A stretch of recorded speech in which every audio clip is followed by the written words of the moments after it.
મેં 3 કપ ચણાની દાળ ઓવરનાઇટ પલાળી દીધી હતી, તો એ ડબલ સાઇઝમાં થઈ ગઈ છે અને એનો દાણો પણ આપણે ઇઝીલી તૂટી જઈ શકે છે.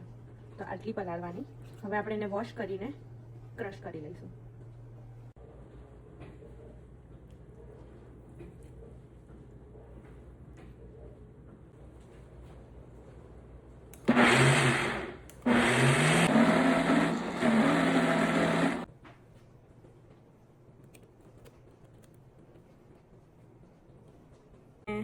થોડું આવું દરદરું રાખવાનું, એકદમ સોફ્ટ નહીં પીસવાનું.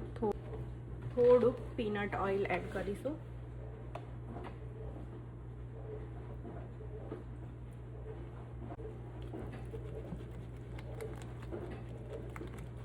બેટર મેં ઇન્સ્ટન્ટ પોટમાં ફર્મેન્ટ થવા માટે મૂકી દીધું છે. હવે આપણે એને યોગર્ટ સેટિંગમાં 8 અવર્સ માટે ફર્મેન્ટ કરવા દઈશું. 8 કલાક થઈ ગયા છે, તો હવે આપણે ચેક કરી લઈએ.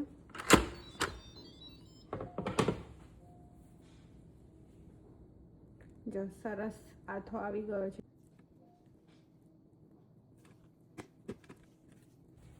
Salt, turmeric, ginger chili paste,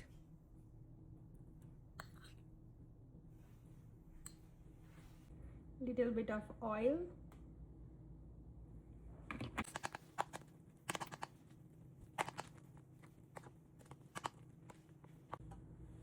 now grease the tray with oil so that it doesn't stick to bottom.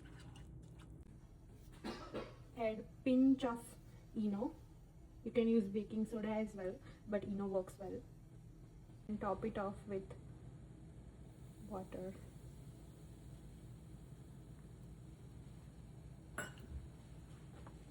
Now mix, mix, mix.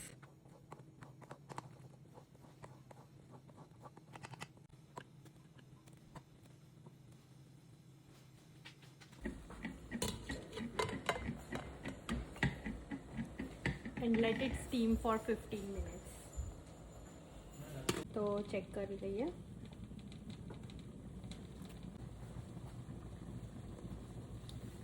Almost clean આવે છે નાઈફ. તો હવે બહાર કાઢીને ઠંડુ થવા દઈશું.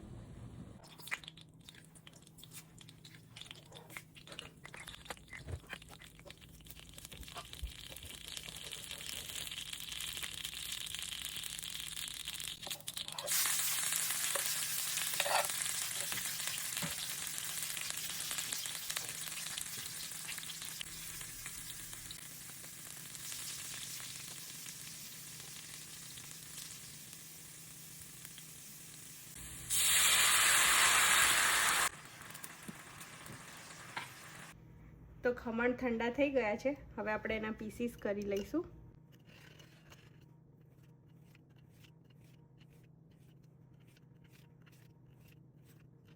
જોઈ શકીએ છે કે કેટલા સરસ એકદમ જાળીદાર ખમણ થયા છે, સોફ્ટ.